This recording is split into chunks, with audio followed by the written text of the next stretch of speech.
On va faire une présentation en 3 parties pour aborder la question de la guerre en Ukraine et plus largement de l'attitude des révolutionnaires face aux guerres.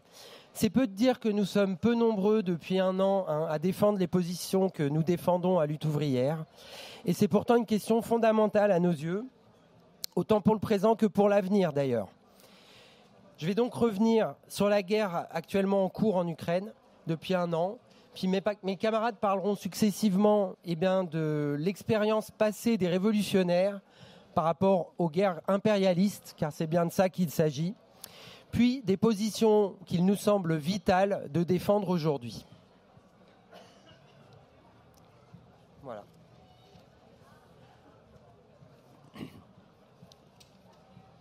Alors, quand les troupes russes ont pénétré sur le territoire ukrainien en février 2022 et qu'elles ont tenté en vain d'aller jusqu'à Kiev pour renverser le gouvernement de Zelensky, les images qui tournaient en boucle et les commentaires des journalistes et des hommes politiques ne pouvaient que susciter l'émotion.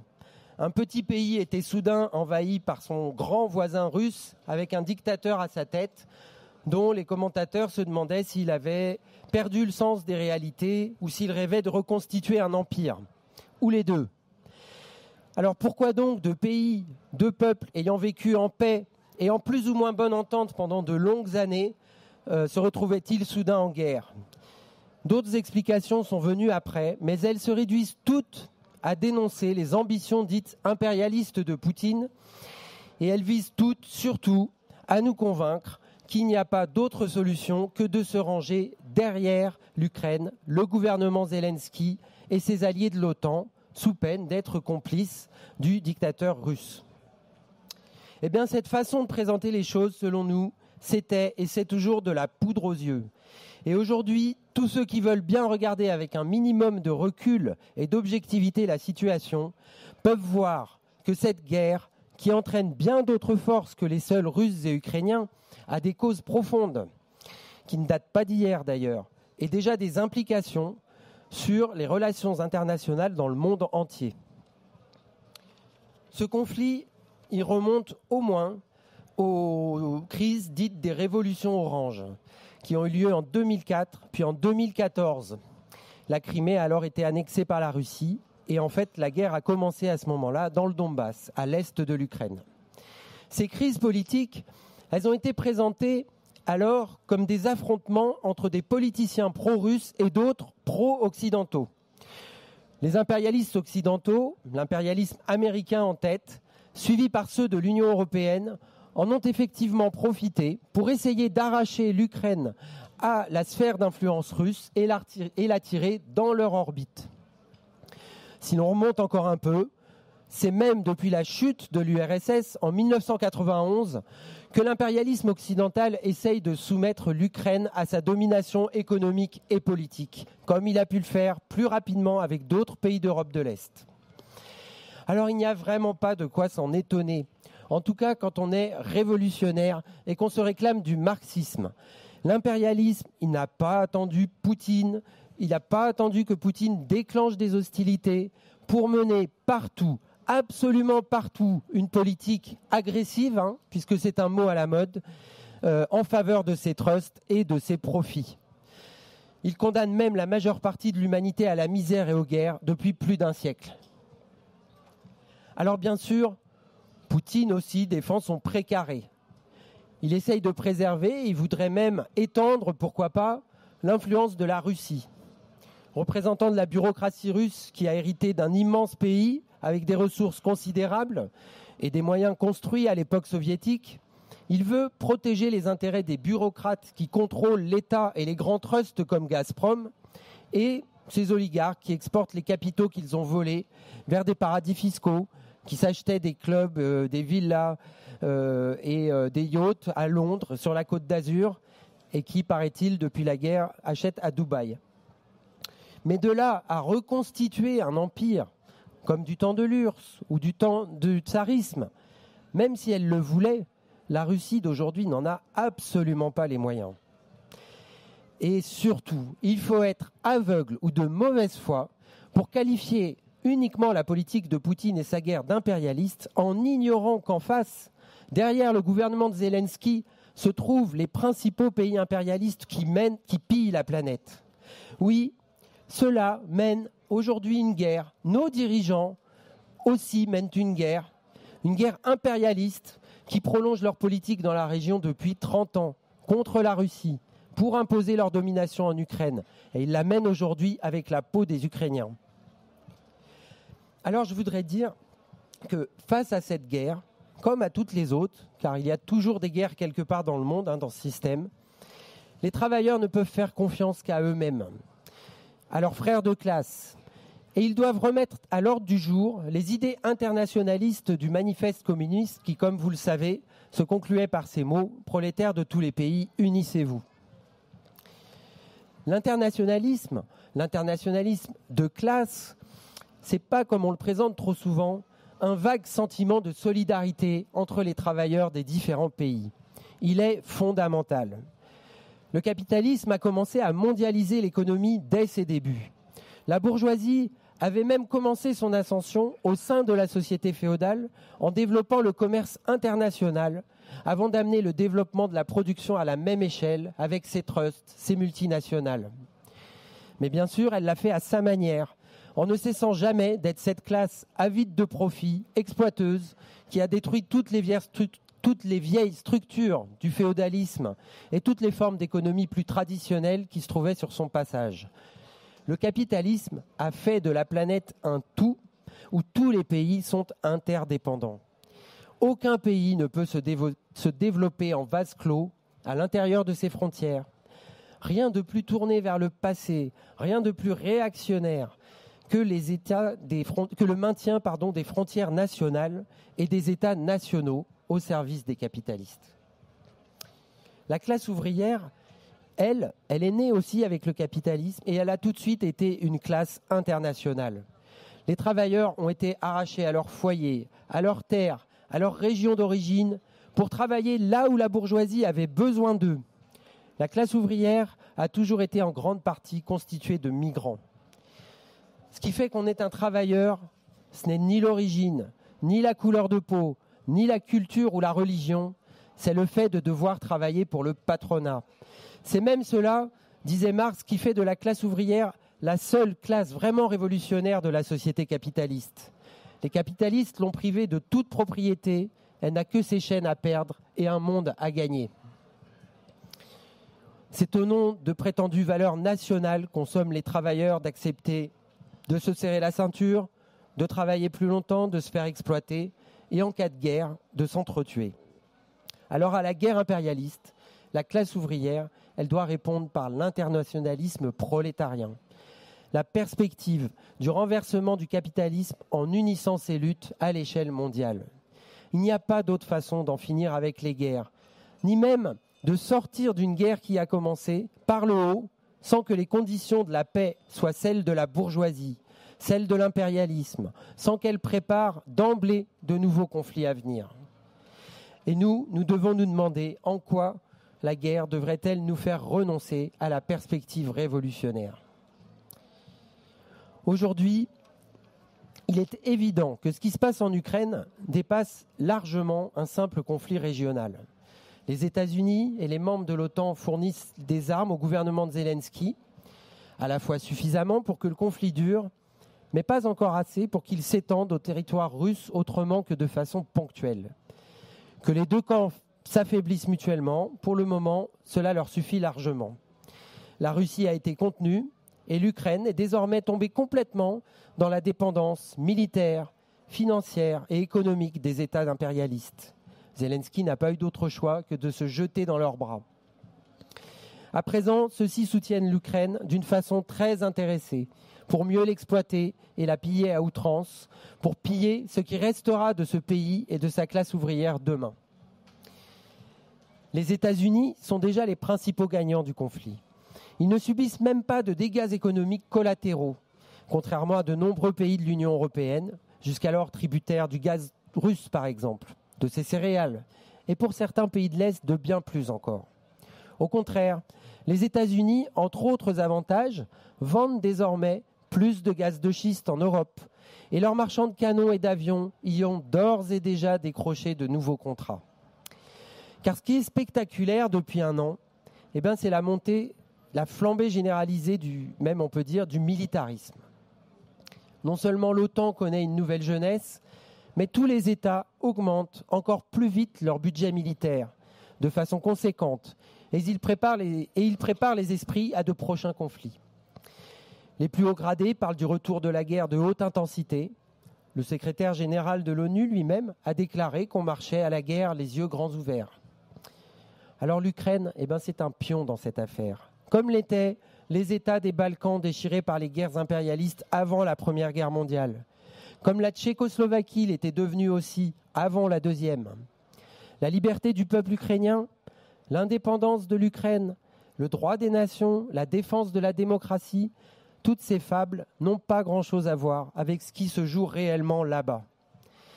Et même si une partie des Ukrainiens veut et croit peut-être se battre pour la patrie, ils se battent, sinon pour leurs industriels, comme disait Anatole France, en tout cas pour des oligarques mafieux, et à coup sûr pour les trusts et les banquiers occidentaux. Encore une fois, dire cela, selon certains, reviendrait à dire qu'on cautionne Poutine et sa politique. Mais non seulement nous ne sommes pas du côté de Poutine, mais j'ajouterais que nous sommes même les seuls à dénoncer, du point de vue de la classe ouvrière, et depuis bien longtemps, la complicité qui unit profondément son régime avec l'impérialisme, et cela malgré la guerre actuelle. Cette complicité, elle est elle-même plus ancienne que le régime de Poutine d'ailleurs.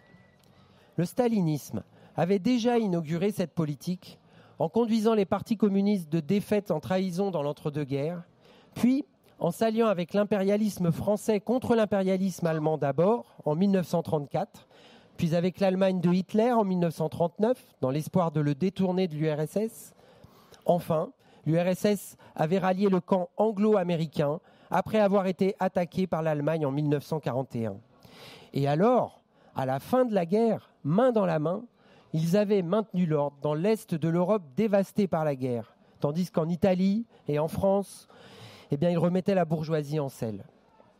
Cette complicité fondamentale du stalinisme et de l'impérialisme contre la classe ouvrière a empêché pour une longue période historique de nouvelles révolutions.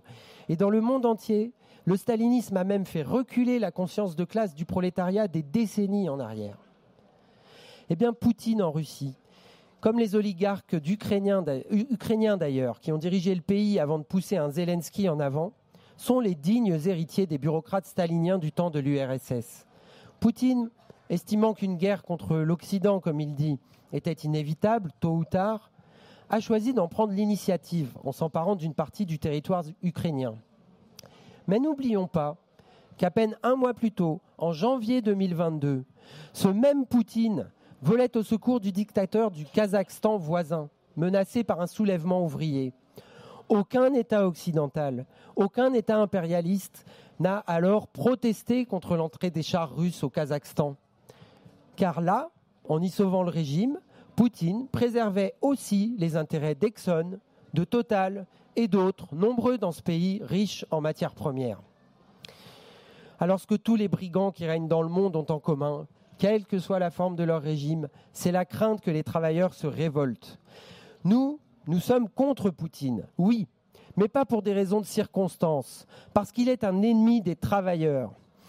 Et au même titre que nous sommes contre les dirigeants américains, britanniques, allemands ou français, c'est-à-dire nos propres dirigeants, et c'est cela que d'autres, ceux qui soutiennent la coalition des pays de l'OTAN derrière l'Ukraine, eux, oublient aujourd'hui.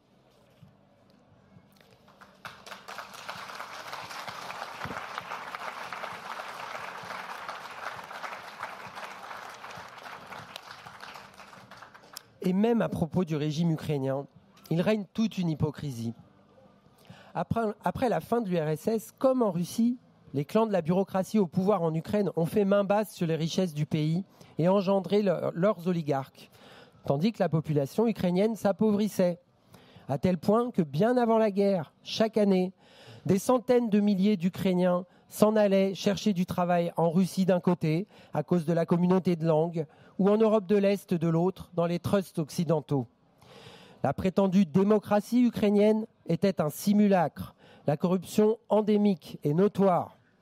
Les gouvernements qui jouaient sur la corde nationaliste cherchaient à interdire aux Ukrainiens de parler la langue russe, alors qu'elle était pratiquée partout, notamment dans la classe ouvrière.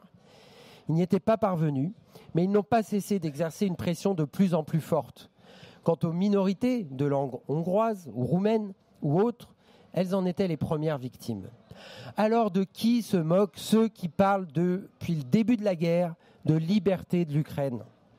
L'Ukraine armée par l'OTAN est devenue un quasi-protectorat de l'impérialisme, entièrement sous perfusion, et elle le sera encore plus demain, au moins en partie en ruine et avec sa population fortement réduite. Les mesures autoritaires prises à l'occasion de la guerre, la corruption, l'oppression des minorités nationales, l'exploitation féroce de la classe ouvrière, la misère, rien de tout cela n'aura disparu. Et en plus, la guerre creuse un fossé de sang et de haine entre les populations ukrainiennes et russes, pourtant hier encore véritablement sœurs. Et c'est cela, la guerre d'indépendance pour laquelle on voudrait que les travailleurs se sacrifient ? Alors non, nous ne sommes pas d'accord. Le visage de la guerre en Ukraine, malgré les drones et les satellites, c'est encore celui des guerres du passé, avec les bombardements massifs de villes entières, les combats presque au corps à corps, y compris les tranchées. Depuis la fin de la Deuxième Guerre mondiale, je l'ai déjà dit, mais j'insiste, la guerre n'a jamais cessé sur les continents asiatiques, africains, sud-américains. Elle a ravagé l'ex-Yougoslavie dans les années 1990, mais à cette exception près, elle était longtemps restée éloignée de l'Europe. Alors c'est sans doute pourquoi on peut avoir du mal à croire qu'elle pourrait y revenir, s'étendre et nous toucher aussi. Mais comme le disait Rosa Luxembourg en 1915, la seule alternative qui reste devant nous, c'est le socialisme ou barbarie. Alors,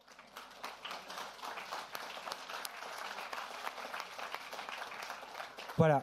Alors pour nous parler maintenant des expériences, des expériences passées du mouvement ouvrier face aux deux guerres mondiales, je passe maintenant la parole à ma camarade.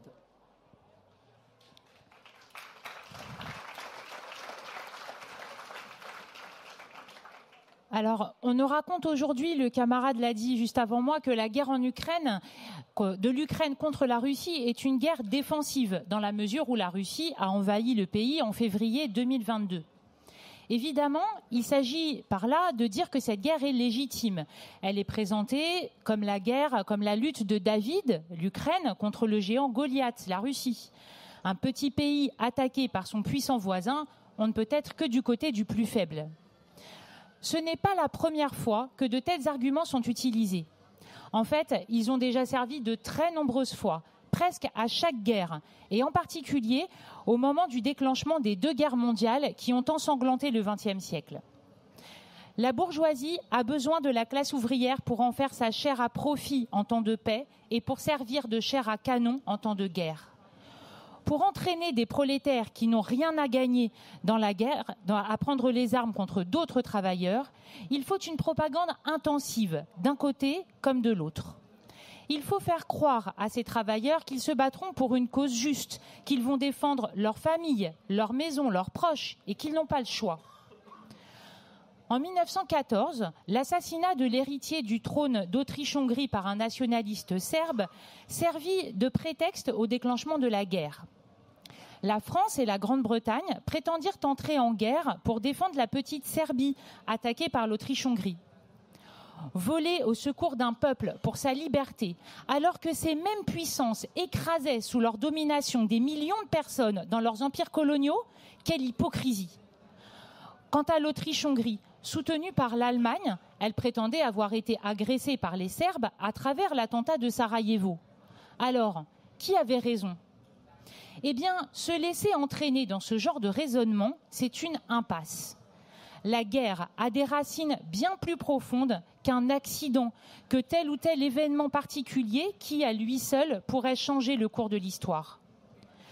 Les militants socialistes révolutionnaires comme Lénine et Rosa Luxembourg dénonçaient déjà à la fin du XIXe siècle l'absurdité de distinguer les guerres défensives et les guerres offensives. Bien plus important était de savoir quelle classe mène telle ou telle guerre et dans quel but.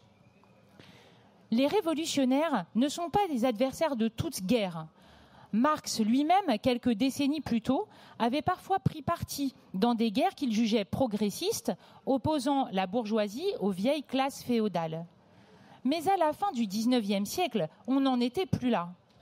Le développement du capitalisme, son extension à l'ensemble de la planète et sa transformation en un véritable système impérialiste où la bourgeoisie impose sa domination, changeaient aussi le caractère de la plupart des guerres. La concentration du capital industriel, financier et commercial aggravait en effet toutes les contradictions du capitalisme. La guerre économique entre puissances impérialistes devenait de plus en plus féroce. Les dernières arrivées où le capitalisme s'était développé plus tard, comme en Allemagne par exemple, n'avaient pas de colonies pour exporter leurs capitaux. L'Angleterre, la France et quelques autres avaient déjà constitué leurs empires coloniaux. Les rivalités économiques entre puissances impérialistes devaient inévitablement se transformer tôt ou tard en guerre tout court. Les partis socialistes de la Seconde Internationale ont expliqué tout cela à l'époque. Dans leur propagande, ils dénonçaient le lien organique, inséparable de l'impérialisme, du militarisme croissant et du conflit mondial qui s'annonçait. Les capitalistes voulaient s'affronter, les uns pour conquérir de nouveaux débouchés et les autres pour conserver leur empire. Mais les travailleurs n'avaient aucun intérêt à prendre parti. La Seconde Internationale affirmait qu'elle s'opposerait à la guerre par tous les moyens et dans ses congrès, elle proclamait sa confiance dans la classe ouvrière et l'internationalisme prolétarien. Pourtant, lorsque la guerre éclata à l'été 1914, ces partis s'effondrèrent. La quasi-totalité des dirigeants socialistes trahirent leurs idées internationalistes et reprirent en chœur la propagande de leur gouvernement. Les socialistes français, comme Jouot, le secrétaire de la CGT, ou Jules Guesde, qui se prétendait pourtant marxiste, affirmèrent que la France devait se défendre et se battre, non pas contre les soldats allemands, mais contre l'impérialisme allemand. Et qu'en se défendant contre l'ennemi, ils protégeaient ainsi l'héritage révolutionnaire de la France. Les dirigeants socialistes allemands, autrichiens, anglais et autres adoptèrent la même attitude de soumission envers leur bourgeoisie. En vertu de quoi, certains, notamment en France, entrèrent dans le gouvernement d'union nationale et contribuèrent à la mobilisation de la classe ouvrière sous l'uniforme et sous le drapeau tricolore. À travers cette épreuve, on s'aperçut que les proclamations de solidarité internationale n'avaient été que des mots creux pour ces dirigeants. Ils s'étaient en fait intégrés plus ou moins consciemment à la société bourgeoise. Ils y avaient trouvé une place. L'impérialisme avait donné l'illusion aux partis ouvriers des pays capitalistes et aux syndicats que finalement un certain progrès était possible sans renverser la bourgeoisie. L'illusion qu'on pourrait faire l'économie d'une révolution. Au sein même de l'Internationale, les révolutionnaires avaient combattu pied à pied ces illusions. Mais la capitulation de la quasi-totalité des dirigeants socialistes face à la guerre en août 1914 montra que le mal était plus profond que ce que personne ne l'avait imaginé. La Seconde Internationale avait fait faillite et ses dirigeants étaient passés dans l'autre camp. Quelques partis résistèrent cependant à l'union sacrée, comme le parti bolchevique ou le parti socialiste roumain. Mais en dehors de ces rares exceptions, les militants qui n'abdiquèrent pas leurs idées avec l'entrée en guerre se retrouvèrent dans un premier temps complètement isolés. Rosa Luxembourg, dans sa brochure « La crise de la social-démocratie », revient quelques mois après le début de la guerre sur cette faillite de l'Internationale. Elle affirme que la question n'était pas de savoir si les socialistes auraient pu arrêter la guerre. Ils ne l'auraient pas pu, car la guerre n'est justement pas le fruit d'une volonté, mais celui du fonctionnement même du capitalisme. Mais, explique-t-elle, les dirigeants socialistes n'étaient absolument pas obligés d'abandonner les idées de la lutte de classe. Pire, ils l'ont fait de leur propre chef. Ils ont placé la défense nationale au-dessus de la lutte de classe, comme s'il fallait d'abord rétablir la paix pour construire ensuite le socialisme. Les militants socialistes ne pouvaient pas empêcher la guerre, mais ils auraient dû continuer à défendre les idées internationalistes. C'est ce que fit Karl Liebknecht, député social-démocrate allemand, en mai 1915, lorsqu'il distribua, seul, sur une place de Berlin, en uniforme, un tract qui s'intitulait « L'ennemi principal est dans notre propre pays ». Il y dénonce la diplomatie secrète qui voile aux ouvriers les véritables buts impérialistes de la guerre. Il affirme que pour parvenir à la paix et à une paix durable, les prolétaires de tous les pays doivent s'unir pour mettre à bas le capitalisme, en commençant par leur propre gouvernement. Il explique que, je le cite, « L'ennemi principal du peuple allemand est en Allemagne. L'impérialisme allemand, le parti de la guerre allemand, la diplomatie secrète allemande. C'est cet ennemi dans son propre pays qu'il s'agit pour le peuple allemand de combattre dans une lutte politique en collaboration avec le prolétariat des autres pays dont la lutte est dirigée contre ses propres impérialistes. » C'est une façon de réaffirmer une leçon fondamentale du mouvement ouvrier depuis 1848 et que les dirigeants socialistes avaient abandonné pour l'Union sacrée. La classe ouvrière doit être absolument indépendante politiquement de la bourgeoisie. Autrement, elle consent à se lier elle-même les mains. L'internationalisme et l'indépendance politique de la classe ouvrière furent au centre de la politique des bolcheviks pendant la Révolution russe, qui précipita d'ailleurs la fin de la guerre. Ils se distinguèrent d'ailleurs en cela des autres socialistes russes qui défendirent tous l'idée d'honorer les traités d'alliance que la Russie tsariste avait passés avec les bourgeoisies alliées. Pour les bolcheviks, la seule issue à la guerre impérialiste était que la classe ouvrière la transforme en guerre révolutionnaire, c'est-à-dire qu'elle retourne ses armes contre ses propres dirigeants dans chaque pays et qu'elle considère les soldats du camp d'en face comme les seuls alliés valables. Pour nous, comme pour les révolutionnaires de cette époque, toute la question peut se résumer ainsi. Quelle classe dirige la société et qui dirige la guerre ? Pour la classe ouvrière, ne pas diriger la société la condamne à servir les intérêts de la bourgeoisie. Lors de la Seconde Guerre mondiale, la question se posa de manière plus vive encore, car il s'agissait, selon le mythe qu'on nous enseigne encore aujourd'hui, de la lutte de la démocratie contre le fascisme. Comme la patrie, la démocratie n'est qu'un mot qui change de sens suivant celui qui l'emploie. Pour la bourgeoisie, la démocratie n'est valable que lorsqu'elle va dans le sens de ses intérêts. Aucun gouvernement dit démocratique ne protesta lorsqu'Hitler arriva au pouvoir en Allemagne en 1933. Au contraire, ils applaudirent à la mise au pas du mouvement ouvrier, aux assassinats de militants, aux camps pour les opposants politiques. Lorsque Franco tenta son coup d'État en Espagne en 1936, provoquant en réaction une révolution ouvrière, le gouvernement de Blum en France, pourtant républicain comme celui du Front populaire espagnol, se contenta de regarder les prolétaires espagnols se faire massacrer. Les gouvernements les plus démocratiques parquèrent dans des camps les réfugiés qui fuyaient les régimes fascistes. Ils instaurèrent par exemple des quotas de réfugiés juifs alors même que ceux-ci étaient exterminés par les nazis. Bien sûr, lorsque les travailleurs parlent de la défense de la démocratie, c'est tout autre chose. Les ouvriers français, américains, allemands, italiens, etc. avaient de bonnes raisons de vouloir combattre le nazisme. Mais il aurait fallu qu'ils prennent conscience que cette lutte ne pouvait aboutir que sous leur propre drapeau. C'est le sens que Trotsky a donné à son programme de transition, rédigé en 1938 à la veille de la guerre. Il y écrit que les différents arguments en faveur de la guerre se réduisent, je le cite, à dire que le sort des peuples doit rester entre les mains des impérialistes, de leur gouvernement, de leur diplomatie, de leurs états-majors. Eh bien, au contraire, le programme de transition met en avant des mots d'ordre dont le but est, à chaque fois que les travailleurs sont entraînés dans l'action, qu'ils exercent leur esprit critique, qu'ils s'organisent sur une base de classe, qu'ils se mettent à contrôler leurs dirigeants et la bourgeoisie, qu'ils prennent leur sort en main.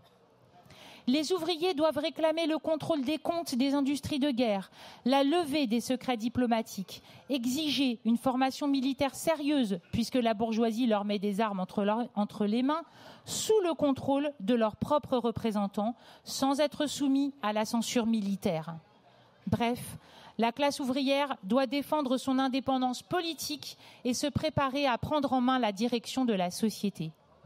Voilà le programme qu'un parti révolutionnaire se doit de défendre en toutes circonstances et en période de guerre plus que jamais.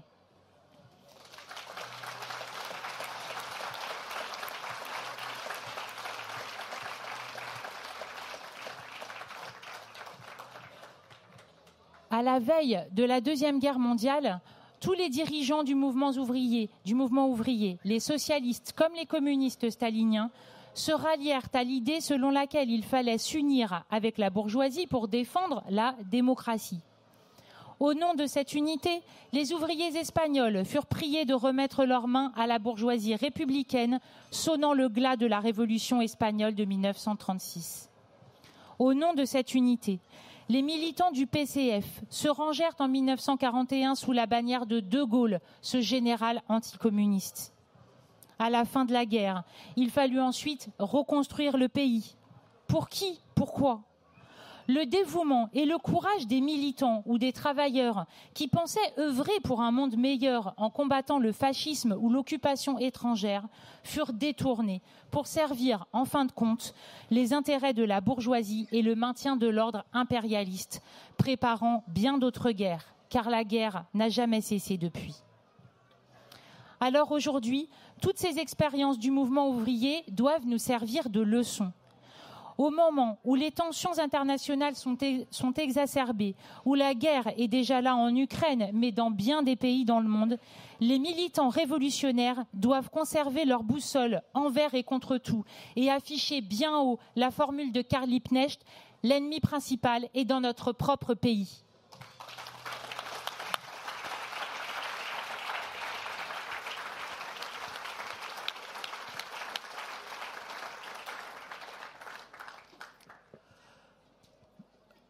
Lénine avait plusieurs fois défini le parti bolchevique, le sien, comme la mémoire de la classe ouvrière.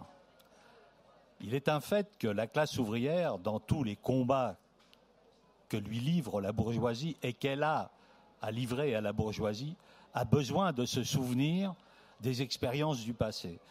Alors, j'espère que vous n'aurez pas trouvé trop long le rappel que nous en avons fait à propos des situations de guerre et des positions que les révolutionnaires ont défendues et celles qu'ont renoncé à défendre certains partis socialistes ou communistes, mais nous pensons que c'est d'autant plus nécessaire dans la période qui vient de rappeler ces choses.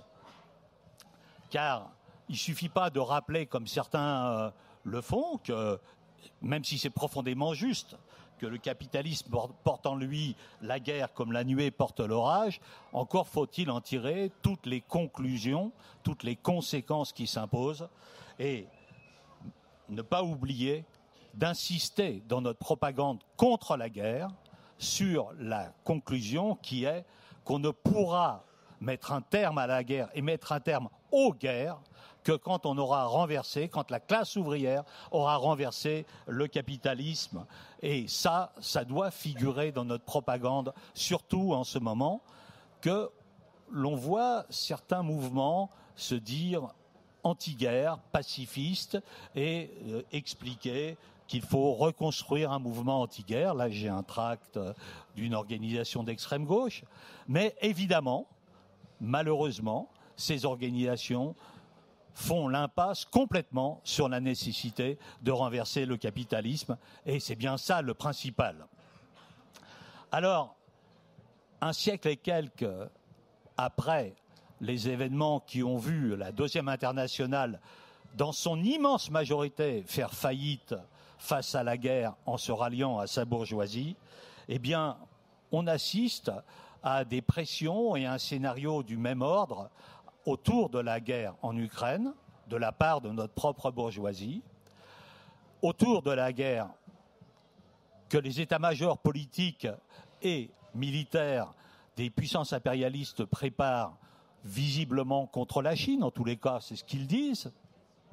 Et on assiste aussi malheureusement au fait que dans l'extrême gauche, eh bien, certains groupes ne défendent pas les positions qu'il serait nécessaire d'avoir face à la guerre actuelle en Ukraine et face à la guerre qui vient. Alors oui, nous, à Lutte ouvrière, avec nos camarades des autres sections de l'Union communiste internationaliste, nous sommes fiers des positions que nous avons défendues depuis le début de la guerre. Et nous avons affirmé que la guerre de Poutine, de Zelensky, et comme c'est apparu bien vite à pratiquement tout le monde, à moins d'être volontairement aveugle, la guerre de Biden, de Macron, n'était pas la guerre des travailleurs, n'était pas la nôtre, n'était pas la guerre, évidemment, des travailleurs ukrainiens et russes, ou russes si vous voulez, qu'elle n'était pas non plus la guerre des travailleurs français, américains, allemands et autres. La seule guerre que les travailleurs ont à préparer et qu'ils auront à mener, c'est celle contre leurs exploiteurs, pour défendre leurs intérêts de classe, sans se laisser arrêter par des considérations de frontières ou de pseudo-considérations nationales, comme celles que l'on a vu fleurir pour justifier l'intervention de l'OTAN et de l'impérialisme derrière l'Ukraine. Alors, oui, il est important, comme la camarade l'a souligné, et je me fais un plaisir de le rappeler, de toujours avoir à l'esprit, quand nous examinons les situations comme celle d'aujourd'hui, d'avoir à l'esprit que l'ennemi principal, il est toujours dans notre propre pays, comme l'avait à juste titre affirmé, proclamé Karl Liebknecht durant la Première Guerre mondiale. Alors, je voudrais venir maintenant aux positions que nous défendons et avons défendues et celles qu'un certain nombre de groupes d'extrême gauche ont défendues et qui ne nous paraissent pas correctes. À la différence d'une partie de l'extrême gauche, nous n'avons pas refusé de voir quelle pression agressive l'impérialisme exerçait sur la Russie depuis 30 ans, et je dirais même depuis plus de 30 ans, sur l'Union soviétique, et comment il avait, petit à petit, sans arrêt, poussé ses pions et ses troupes, celles de l'OTAN, dans ce qui était auparavant la sphère d'influence soviétique. Nous n'avons pas pris pour argent comptant, comme l'ont fait d'autres organisations d'extrême gauche, les raisons prétendument nationales que les directions nationalistes russes ou ukrainiennes avançaient pour justifier leur politique. Nous n'avons pas fait chorus avec les médias qui réclamaient des armes pour que l'Ukraine se défende, en refusant, comme le faisaient les groupes en question qui ont entonné cette litanie des armes pour l'Ukraine, en refusant de voir qui fournirait ces armes, les grandes puissances impérialistes, et à qui, aux généraux du régime de Zelensky, qui n'a rien à envier à celui de Poutine pour ce qui est de la corruption, pour ce qui est de l'exploitation des ouvriers et pour ce qui est aussi de l'oppression des minorités nationales, comme le camarade à côté de moi y a fait allusion tout à l'heure, ce qui rend d'ailleurs encore plus pitoyable que certains, à l'extrême gauche, s'alignent derrière ce régime en invoquant le droit des nations à disposer d'elles-mêmes, que le régime ukrainien bafoue sur son propre territoire. Alors, le fait que le régime de Poutine le fasse aussi n'y change rien. Comme on dit, un chien mouillé n'en sèche pas un autre. Mais des droits des nations à disposer d'elles-mêmes, que l'OTAN serait censée défendre en Ukraine, alors qu'elle n'a cessé de les fouler aux pieds et de les écraser, j'ai envie de dire, aux quatre coins de la planète et depuis au moins le temps qu'elle existe. Voilà.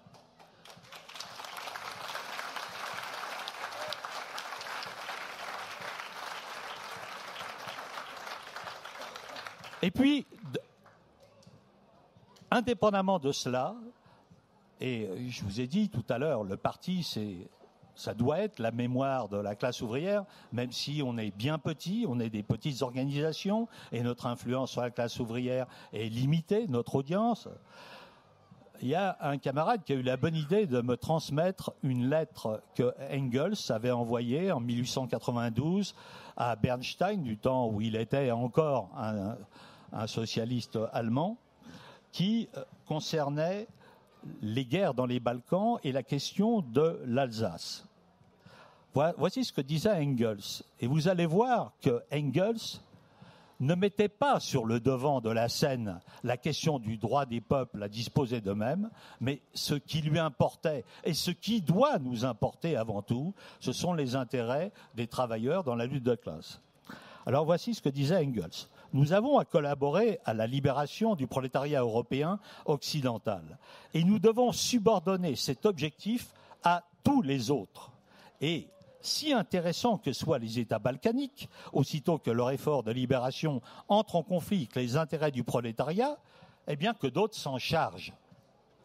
Les Alsaciens aussi sont opprimés, mais si à la veille d'une révolution mobilisatrice en vue, ils provoquent une guerre entre la France et l'Allemagne, s'ils excitent à nouveau l'ardeur de ces deux peuples et retardent ainsi l'heure de la révolution, je dirais, c'est toujours Engels qui parle, halte là.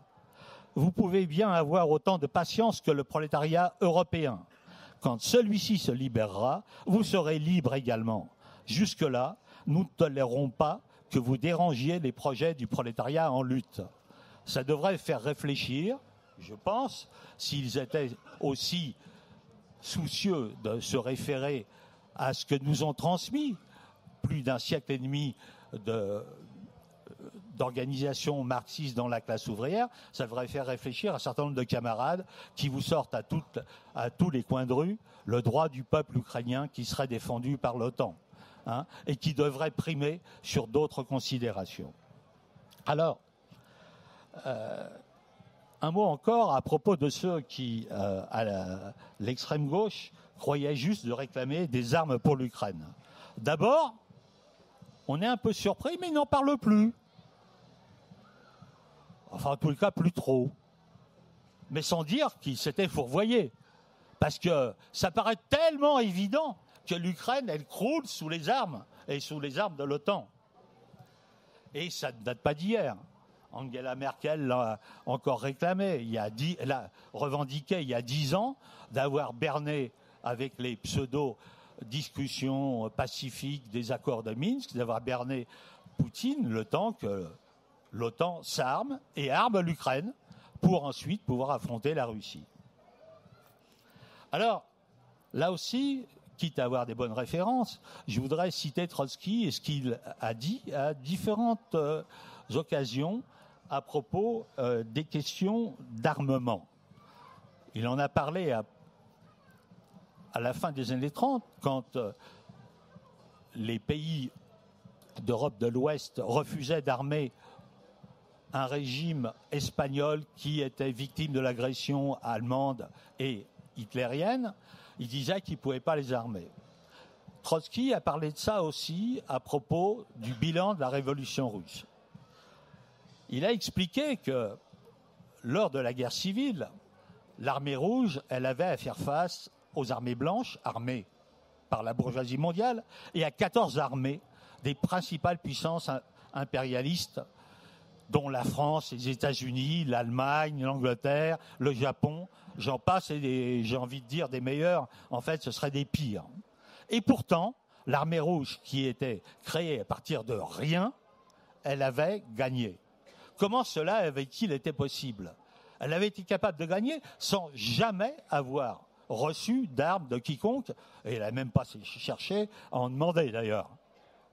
Trotsky, il explique, eh bien oui, on avait un avantage énorme, c'est qu'on était armé d'un programme révolutionnaire de transformation sociale qui a été capable de gagner les masses pauvres des deux côtés des lignes. Et c'est ça qui a été décisif. C'est pas, on ne sait trop quelle revendication de l'OTAN armer l'Ukraine pour qu'elle se sauve. C'est des Excusez-moi, j'allais dire une grossièreté. C'est lamentable. Alors, bien sûr,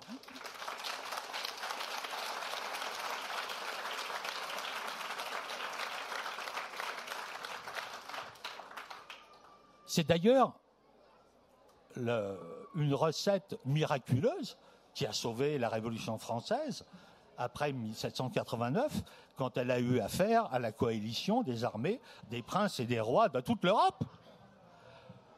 Les paysans, les artisans allemands qui voyaient arriver les soldats français, eh ben, ils les voyaient comme leurs frères, qui leur promettaient un changement de régime, l'abolition du régime féodal. Et ça a contribué à la victoire des armées de la Révolution française.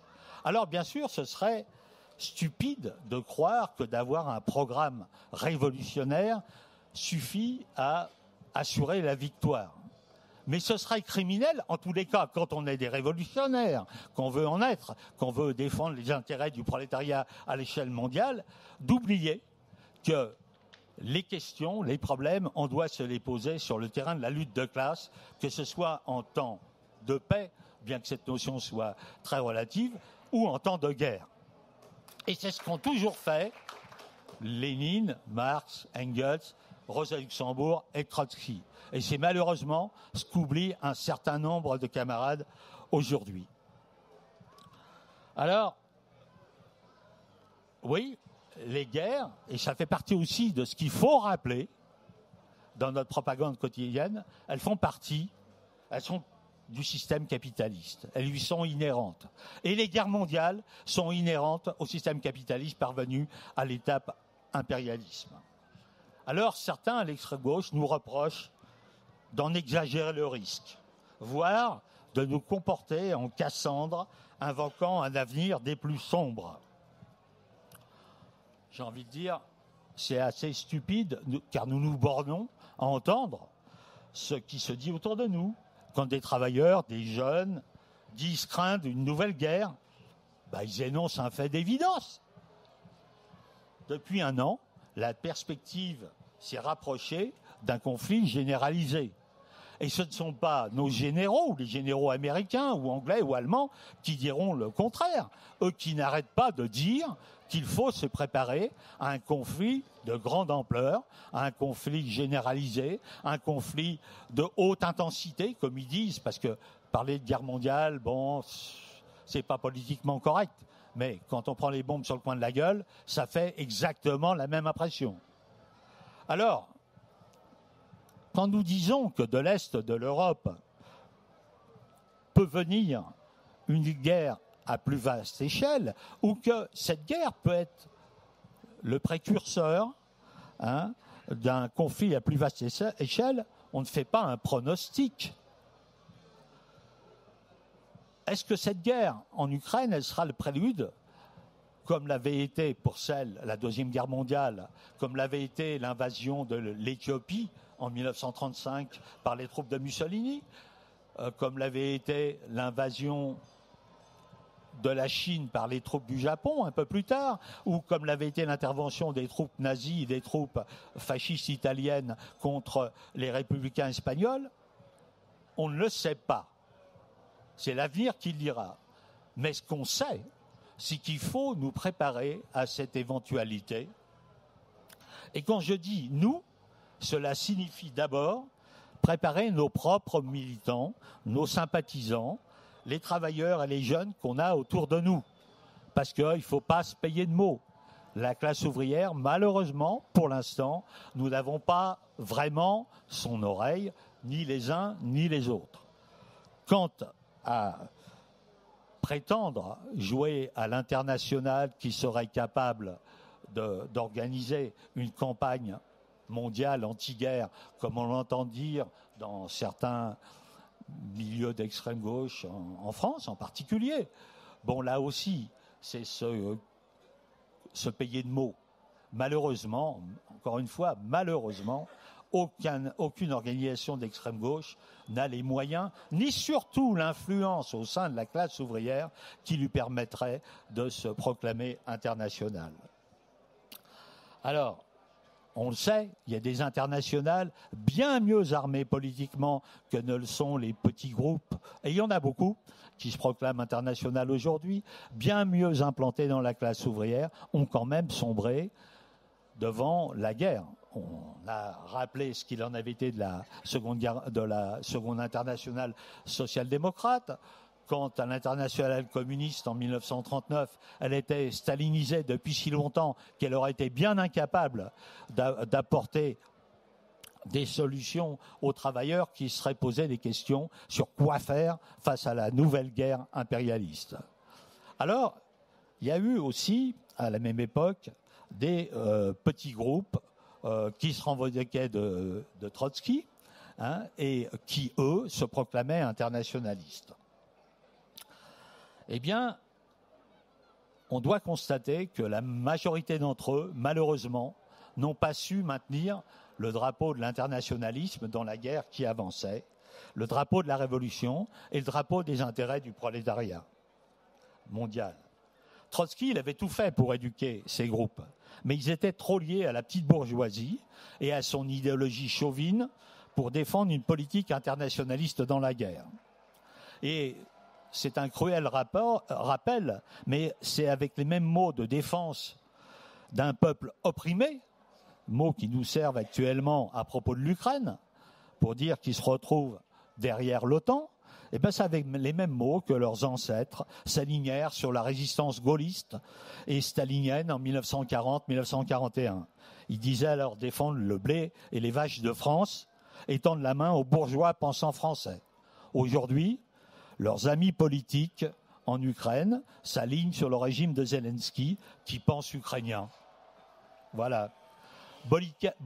Bureaucrates et oligarques compris. Alors, quand une guerre éclate, a fortiori une guerre qui est mondiale, eh bien les pressions qui s'exercent, que les classes dominantes et leur relais dans la petite bourgeoisie exercent sur les révolutionnaires, et sur la classe ouvrière, elles sont énormes. Des petits groupes et des militants peuvent d'autant plus vite faire naufrage qu'ils ne sont pas préparés à la tempête, qu'ils n'ont pas ou qu'ils n'ont plus de boussole de lutte de classe pour s'orienter. En 1914, on l'a dit, le seul parti finalement qui est tenu bon dans la tempête, ça avait été le parti bolchevique face à la déferlante nationaliste. Car il avait été trempé dans des années de lutte clandestine, il avait été trempé à une révolution ouvrière de grande ampleur et d'une répression qui n'avait pas réussi à le briser. C'est aussi que politiquement, Lénine et à côté de lui d'autres révolutionnaires comme Trotsky avaient tenu bon en affirmant dès le début de la guerre impérialiste qu'il s'agissait de la transformer en guerre civile. Et en disant leur certitude, ce qu'il ne faut jamais oublier, surtout aujourd'hui, que l'avenir appartenait à la classe ouvrière et à la révolution mondiale. Alors ils ne faisaient aucun pronostic eux non plus. Ils fixaient un cap pour l'action, pour les militants et pour les masses. Mais pour que cela puisse se concrétiser, il fallait encore qu'il y ait des militants qui soient prêts à militer sur ce terrain-là, des partis qui soient prêts à défendre ce programme, et que des partis, des militants dont ce programme communiste, révolutionnaire, internationaliste fasse partie de leur génome, de leur ADN, que ce soit leur chromosome, que ce ne soit pas simplement des mots qu'on peut se jeter à la figure comme ça.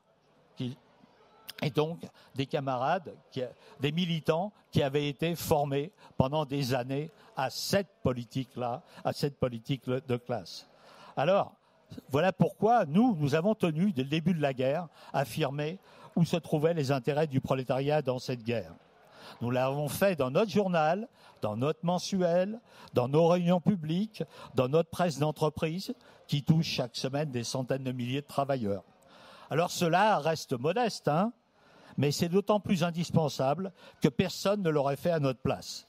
Et certainement pas ceux qui, à l'extrême gauche, préférant suivre les vents dominants, en invoquant la défense de l'Ukraine agressée, adoptent une position qui finalement ne gêne pas trop, même pas du tout, nos gouvernants.